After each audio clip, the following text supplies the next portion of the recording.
जय हिंद दोस्तों। मैं आज आप लोगों को सूफी आंदोलन से संबंधित विभिन्न परीक्षाओं में आने वाले प्रश्नों के बारे में बताऊंगा।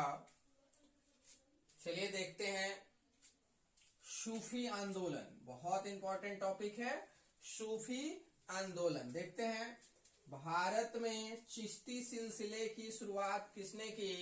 तो इसका आंसर होगा मोइनुद्दीन चिश्ती। भारत में चिश्ती सिलसिले की शुरुआत किसने की? मोइनुद्दीन चिश्ती ने की। चिश्ती सिलसिला का मुख्य केंद्र कहाँ था? तो अजमेर में। क्वेश्चन पूछा जाता है चिश्ती सिलसिले का मुख्य केंद्र कहाँ था? तो अजमेर में। आगे देखते हैं। बाबा फरीद बहुत इंपॉर्टेंट प्रश्न है। बाबा फरीद की रचनाओं किस पुस्तक या ग्रंथ में शामिल है? तो गुरु ग्रंथ साहिब में शामिल है। बहुत इंपॉर्टेंट प्रश्न है कि बाबा फरीद की रचनाएं किस पुस्तक में शामिल है? तो गुरु ग्रंथ साहिब में शामिल है। आगे देखते हैं। बाबा फरीद के दो महत्वपूर्ण शिष्य जिसमें निजामुद्दीन औलिया और अलाउद्दीन शाबिर, ये दोनों शिष्य थे किसके? बाबा फरीद के शिष्य थे। आगे देखते हैं। 14 सिलसिलों का उल्लेख किस पुस्तक में है? तो आईने अकबरी में है। किस पुस्तक में है? आईने अकबरी में है। फिर से देखते हैं। 14 सिलसिले का उल्लेख किस पुस्तक में है? आईने अकबरी में है। अब आपके एग्जाम में पूछा जाता है आईने अकबरी के लेखक कौन है? तो अबुल फजल है। पुस्तक आईने अकबरी के लेखक कौन है? तो अबुल फजल है। और 14 सिलसिले का उल्लेख किस पुस्तक में मिलता है? तो आईने अकबरी में मिलता है। सूफी शब्द की उत्पत्ति कहां से हुई है? तो सूफी शब्द की उत्पत्ति सफा शब्द से हुई है। कहां से हुई है? सफा शब्द से। सूफी शब्द की उत्पत्ति सफा शब्द से हुई है। सफा क्या है? तो एक अरबी भाषा का शब्द है। सफा क्या है? एक अरबी भाषा का शब्द है जिसका शाब्दिक अर्थ पवित्रता होता है। यानी सूफी शब्द की उत्पत्ति सफा से हुई है। सफा जो कि अरबी भाषा का एक शब्द है जिसका शाब्दिक अर्थ पवित्रता होता है। याद रखेंगे। सूफी जिन आश्रमों में निवास करते थे, आश्रमों या मठ, सूफी जिन कहीं कहीं मठ मिलेगा, कहीं कहीं आश्रम मिलेगा। तो सूफी जिन आश्रमों में निवास करते थे उसे हम खानकाह कहते हैं। हमेशा परीक्षाओं में पूछा जाता है ये प्रश्न कि सूफी मत वाले जो लोग निवास करते थे मठों में या आश्रमों में उसे क्या कहा जाता था? तो खानकाह कहा जाता था। आगे देखते हैं। शेख सलीम चिश्ती कहाँ रहते थे? तो शेख सलीम चिश्ती फतेहपुर सिकरी में रहते थे। कहाँ रहते थे? फतेहपुर सिकरी में रहते थे। सुलह ए कुल का सिद्धांत किसने दिया? तो शेख सलीम चिश्ती ने दिया। किसने दिया? शेख सलीम चिश्ती ने दिया। आगे देखते हैं। शेख सलीम चिश्ती कहाँ रहते थे? तो फतेहपुर सिकरी में रहते थे। दूसरा प्रश्न, सुलह ए कुल का सिद्धांत किसने दिया? तो शेख सलीम चिश्ती ने दिया।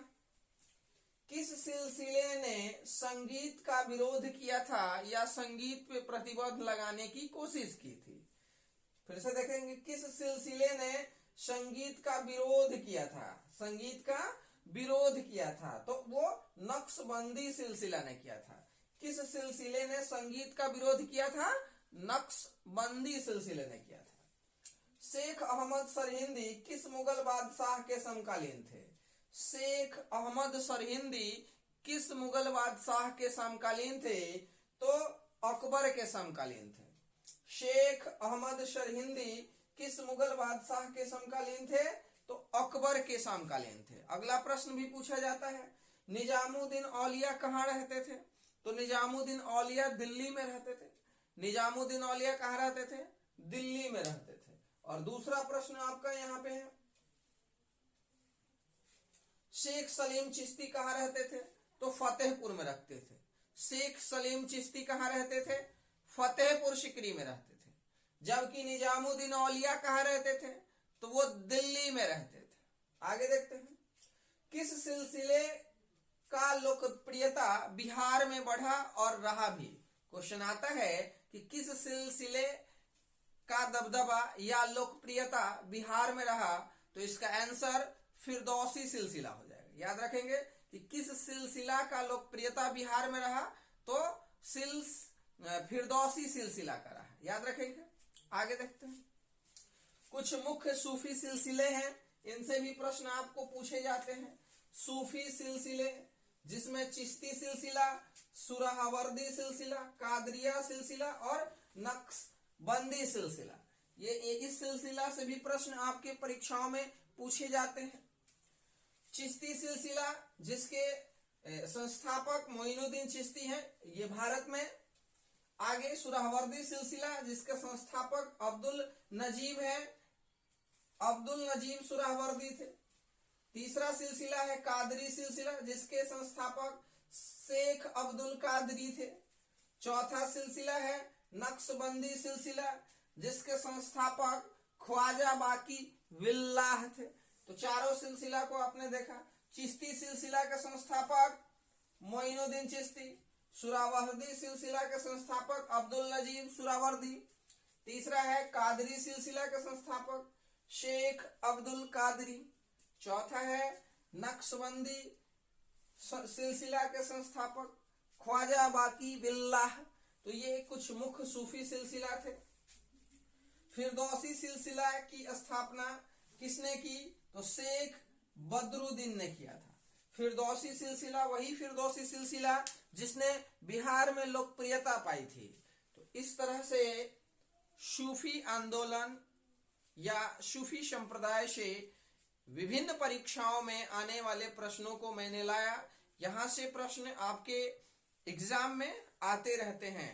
अगर आप मेरे चैनल पे नए हैं तो प्लीज कॉम्पिटिटिव क्लास चैनल को सब्सक्राइब कर लें और टॉपिक बाय टॉपिक मैं डेली कहता हूं, फिर से आज भी कह रहा हूं कि जब भी मेरी क्लास की वीडियो अगर आप देखते हैं तो एक कॉपी और कलम लेकर बैठे, ताकि बहुत सारे प्रश्न की जानकारी आपको रहती है और बहुत सारे प्रश्नों की जानकारी आपको नहीं रहती है। इसलिए जिन प्रश्नों की जानकारी आपको नहीं है उन प्रश्नों को आप अपने कॉपी में नोट करें और फिर याद करें और विभिन्न परीक्षाओं में अच्छे मार्क्स से पास करें।